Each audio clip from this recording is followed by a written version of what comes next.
What's going on, creators? Yeah, I just want to get on here and bring everybody back to now. Appreciate y'all being here and vibing with me for a bit. Yeah, today I'd like to talk a little bit about developing a relationship with the subconscious mind. And by a relationship, I just mean getting more understanding about it. Something I'm very curious about. There's a lot of awareness I'd like to get about it. I just started listening to a new audiobook. Let me pull it up just to if you guys are into ebooks and stuff, especially if you're working and looking for something for a mental diet. Let me pull this up. It's called The Power of Your Subconscious Mind by Joseph Murphy. And Joseph Murphy's got a bunch of good books and ebooks to kind of, get into a little bit. Another one is The Subconscious Speaks. That's a really interesting ebook too. Not very long. Let's see who wrote that. Let me pull it up for you guys. Erna Farrell Grabby and Paula C. Farrell. I guess they co-wrote that. There's another fascinating ebook about the subconscious mind, but it's something that we can put to the test ourselves.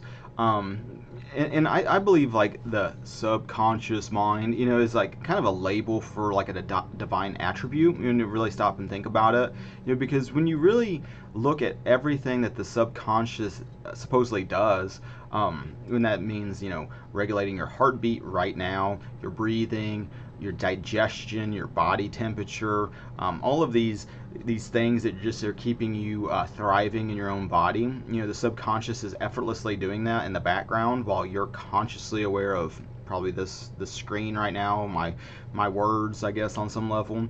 But beyond that, in the dream reality where we spend a third of our existence, it's creating entire realms and fictional characters and interactions between other people that are actually not really other people. It's just a projection of your own consciousness, I guess. But it's like when you really stop and think about all of these things that we just take for granted, that this powerhouse is just doing in the background. It's interesting to start to develop some sort of a relationship with that. It's like, is it really just going on in the background? Is it really just doing all these things?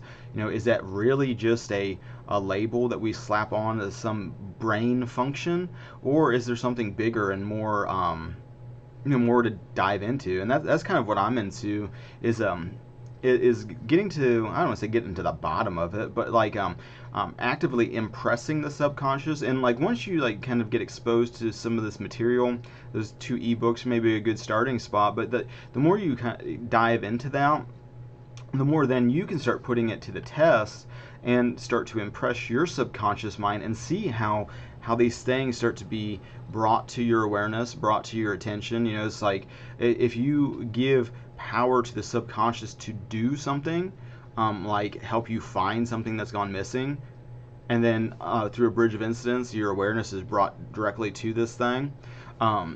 It's fascinating, and it's fun on some level. It's a way to kind of experience the now more interactively, more in a relationship kind of vibe. Because part of like our relationship with God, our Creator, is in the asking, believing, and receiving, but also in the acceptance that everything that's happening in the here and now is perfectly unfolding to bring more and more levels of conscious awareness, more and more levels of relationship, more and more levels of being, doing, and having whatever your soul, your heart is desiring.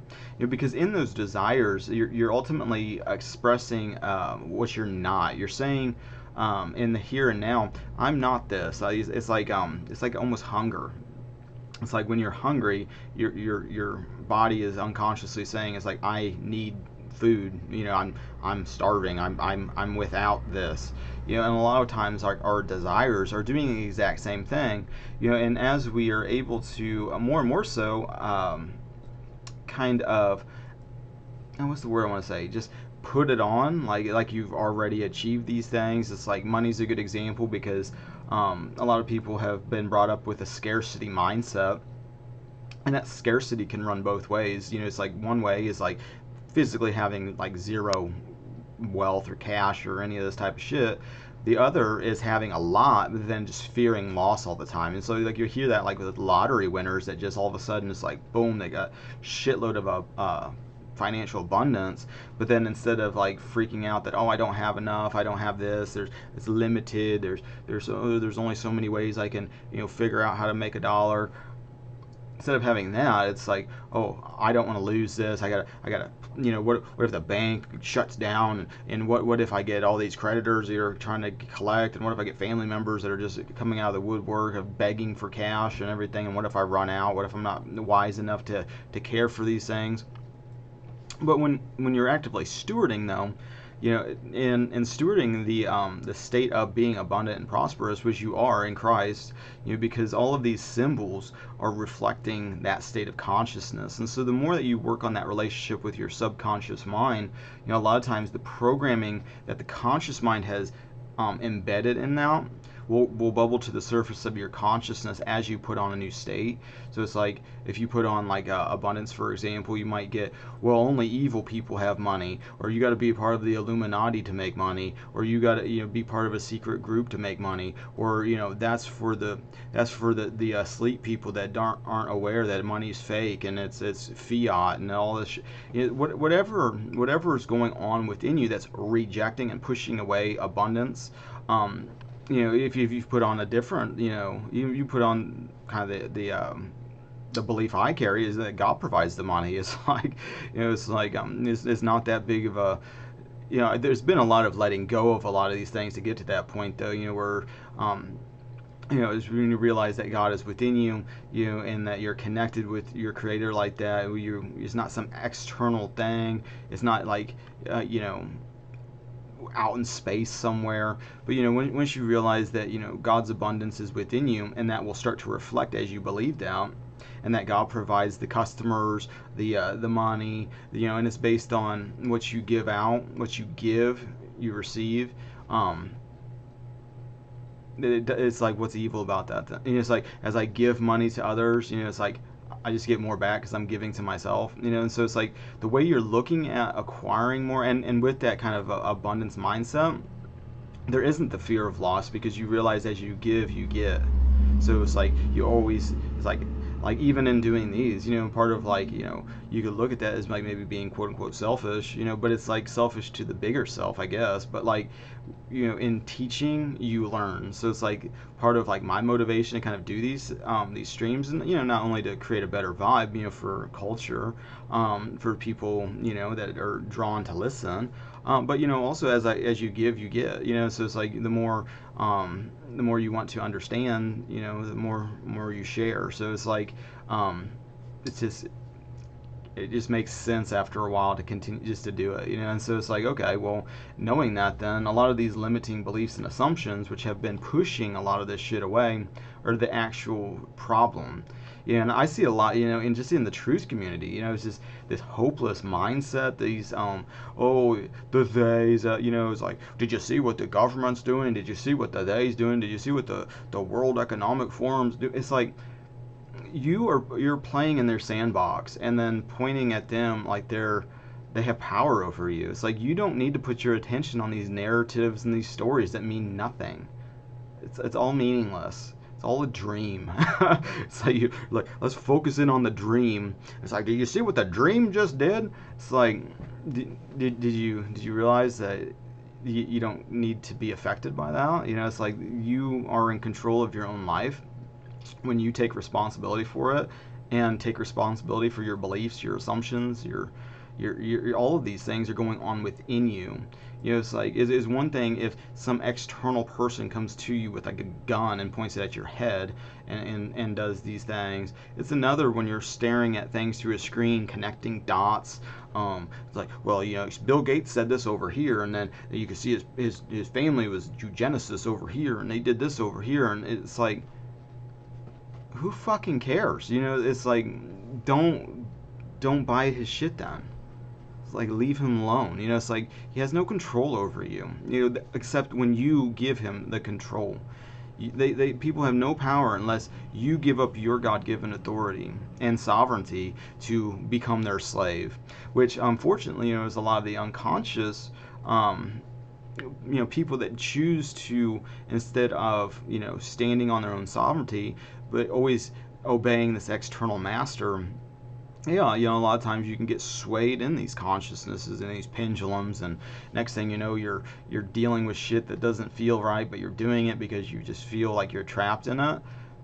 But all those are, that's again, those are beliefs and those are assumptions. And as soon as you start playing more and more so with your own mindset, for one, and impressing the subconscious, for two, it's like you could start, waking up in the morning, and asking your subconscious, your subjective mind is another way to label it, but again, with these labels, that's when you can start getting division, because it's like, oh, he said subjective, and so that means this to me, and he means this over here, and let's battle and fight about words.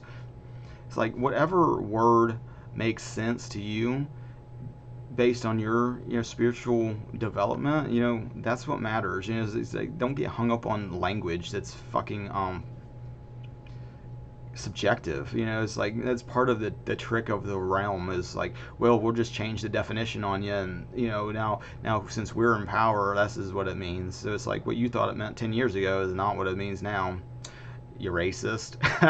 It's like, well, what does a racist mean? It's like, it's not what you think it means. But like, you're looking at like more of these kinds of like rabbit holes of like, waking up in the morning expecting something awesome is going to happen to you, and expecting your subconscious mind is going to start connecting these things for you in the background, instead of just letting it just be like, oh, this powerhouse of psychic fucking energy that just can do all this shit.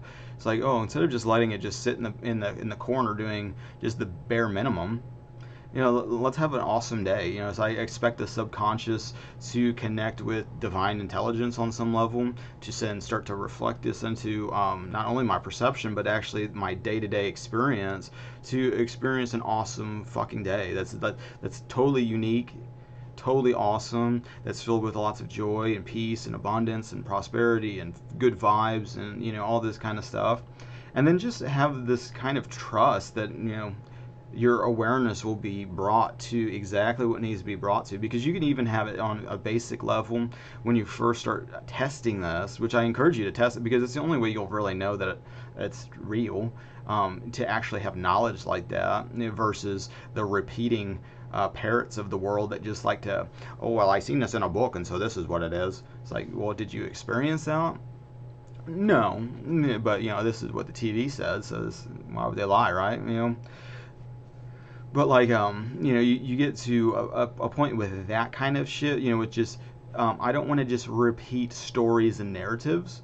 I want to actually experience something. And you get those repeaters. I actually heard David Icke, calling people that. I was listening to him on Rumble, actually, which, this is, on Rumble as well. Also on Bitchute and YouTube, trying to expand, because I'm not sure the direction of YouTube and their algorithm, and what their core idea or whatever. I don't know I don't know where they're at anymore. As far as like shadow banning and censoring people and everything like that. It's just like, I don't really want to support that at all. But kind of the mindset why I just put it on YouTube is, there's a chance to get more people that are into maybe the law of assumption, Neville Goddard. There's a lot more of that crowd that temporarily, I guess, but like, it's transferable to a lot of different platforms. And so, it's on Rumble, on Bitchute, and on YouTube, and it is what it is. And so, looking again at these different concepts of the subconscious, and, I'm just in the infancy of this thing, just because it's just so fascinating to me. And it's like doing these preliminary like tests of like, okay, well, I'm going to use the subjective mind today instead of just regulating my heartbeat, because part of the other problem is we think in terms of not being present, like, well, I need to do this process, and I need to do this this flow, I need to do that kind of mentality, versus faith, which is ultimately what's real, and in that, trusting that, it's already been going on. It's like I'm already doing this in the here and now, either consciously or unconsciously. It's like, I'm unconsciously, my heart's beating, I'm breathing, I'm blinking. I got vocal cords that are somehow vibrating to create these hoots and hollers and what is this language. My ears that can hear kind of what's saying, like based on a little tiny hammer thing that's just banging on a piece of membrane or something, and it's like you really stop, like, how is this even fucking working? It's like you have these scientific kind of understandings about it, which I can respect. It's like I went to the hip doctor yesterday, which I guess I'm going to go ahead and just like get my hip replaced, and so. Part of that, is like I've always kind of trusted orthopedic surgeons, mainly because they're using their hands and like drills and very transferable in a lot of ways to like doing handyman jobs. It's like, yeah, it's like a body's different than like a room, but like you're using power to, it's like most of my childhood, I had a hip doctor that was like really supportive, and I trusted him. He ended up dying though. I don't remember, 10 years ago or something like that. And like yeah, and he was always trying to get to the bottom of why my family has like hip issues and shit, and always seemed pretty based, and and so that I've like kind of kept that kind of mentality towards these orthopedic doctors, because it's like these, well, we see what's wrong with it, we'll just cut it out with a saw, we'll take some screws and it's like, how straight can you put a screw in? Can you manage not to strip it? And so it's like end up going to like this hip doctor and talking with him. But even in that, it wasn't like lightly. It happened through a bridge of incidents, which is interesting, which is probably a topic for another conversation. But like, I think there's like an idea about like miracle healing, where it's like, oh, it's always instantaneous in the now.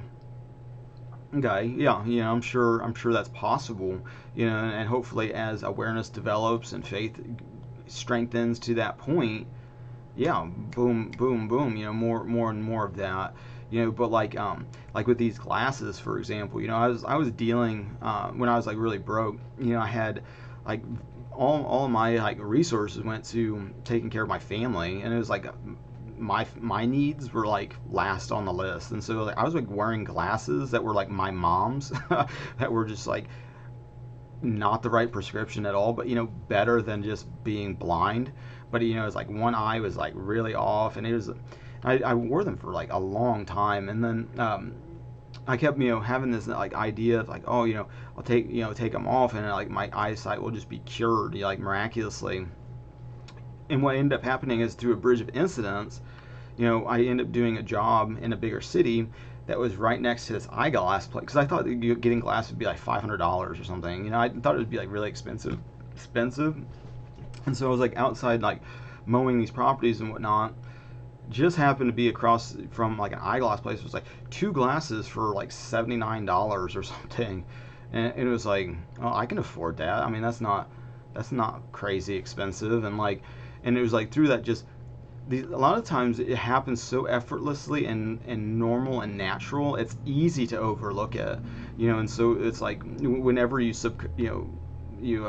impress the subconscious like that, it's like you can easily overlook at it as like, oh, it would have happened anyway. But once you realize what's going on, it's like, oh, it's just normal and natural that things just have this flow. And so, and even when you look into the Bible, at like some of the healing miracles that Jesus did, some of them were like get up and walk, and that's like right here, right now. While others examples biblically were like rub some dirt in your eye or mud in your eye for 3 days, or go in this river for 7 days, or and there was like a process, and so some of the times it was like a miraculous thing. Sometimes it was a process. Sometimes it was taking something in faith, and so a lot of those can be transferred to, well, you go to the eye doctor, for example, and they give you these, and it works, and it's like, not to exclude people from creation and the stuff that they're into. as being not part of a divine order and plan to things is important. But like also looking at, recently with these glasses, and this is how the evolution of this has happened, where it's faster and faster. My lenses are so fucking scratched, and just I bought these lenses, these glasses or whatever, to be like the extra durable lenses, just because I get into lots of shit with like the handyman work and whatnot. And so it was like, okay, well, get the best lenses that have the best whatever. And what happened was like that film over the top, I don't know, it got abrasive or whatever, but it just spider webbed and just made it really difficult to see. A lot of areas where it was like not even, it was so distorted and shit. And I didn't even really say anything about it other than I said something to my wife about like, no, I didn't even say anything to her, but she ended up bringing something up to me about it because I got a thing from the eye doctor saying I was due for another appointment. And I told her, it's like, well, I think our insurance only lets me get a pair of glasses like every 2 years or something. And I just got them last year. And I told her, I was like, well, I don't really need to go. I just, like, these lenses are just fucked up. Well, next thing you know, I didn't ask her to do this, but, she just went ahead and she called them, found out I had a warranty on them. And then when I went to the hip doctor, it was like 10 minutes away, 20 minutes, 30 minutes later, I got new lenses in like these frames without even a bunch of efforting or just really caring. It just all just comes together, and realizing more and more so how, when you implant these desires and then just let them go without the resistance, naturally and effortlessly you get led through these bridges of incidents to the fulfillment of it, especially when you don't have it on a gigantic fucking pedestal, or you have like a bunch of mental narratives that push it away. It's like, oh, it's evil to see good. It is, God doesn't want me to see good, and like whatever these like kind of narratives are. I mean, it's easy to see those narratives with like maybe money, for example, but not so much with like health. It's like, oh, God just wants me to sit here and not be able to see nothing and have to struggle and strive, and meanwhile there's countless other people that God has blessed and taking care of those problems. But kind of get back to like the original idea of this stream, I guess, is to just kind of talk more and more so about impressing the subconscious mind, and doing that with more empowering thoughts then too. So it's like a lot of times when we move to a different state of like, oh, instead of today being hopeless, staring at what the day's doing to me because I'm such a victim of people, whatever. Oh, I'm going to listen to the most hysterical person on YouTube today about how the sky is falling now, and oh, it's like, did you hear about the economy? Oh, that's, you better prepare. It's going to be a tough winter this year. It's like, shut the fuck up. It's like I've been hearing that shit for 10 years. And on some level, it's like you are putting out that curse. It's like and that's one of the bigger ironies too of this whole thing, is a lot of times like the quote unquote truthers are they that they are fighting against.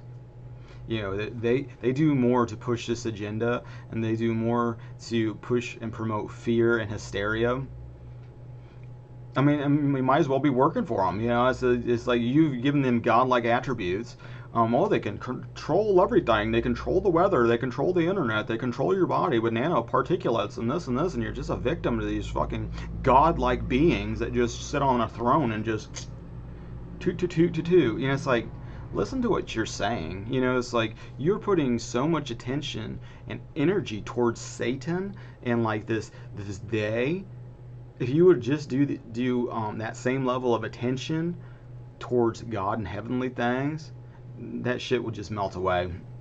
And so it's like you try to bring that to people's attention to, I'm going to say like correct them, but it's like you can spend decades in that fucking kind of mindset.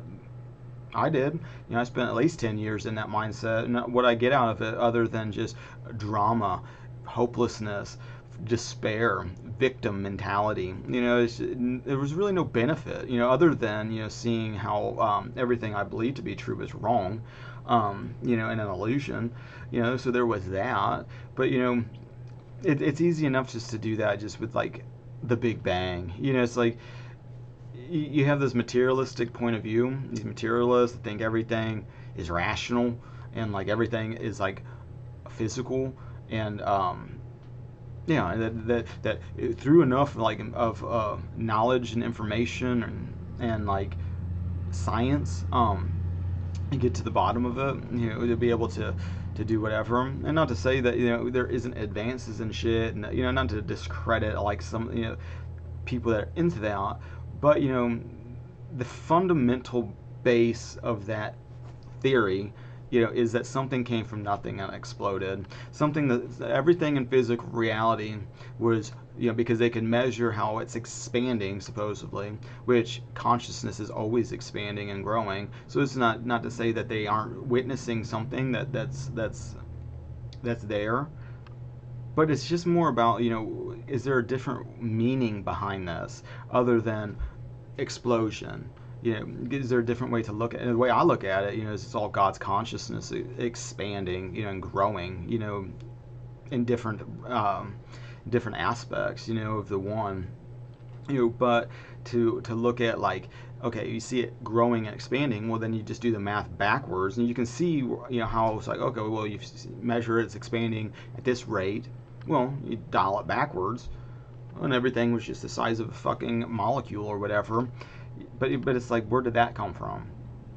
Yeah, I mean, it's like it's asking you to believe the impossible.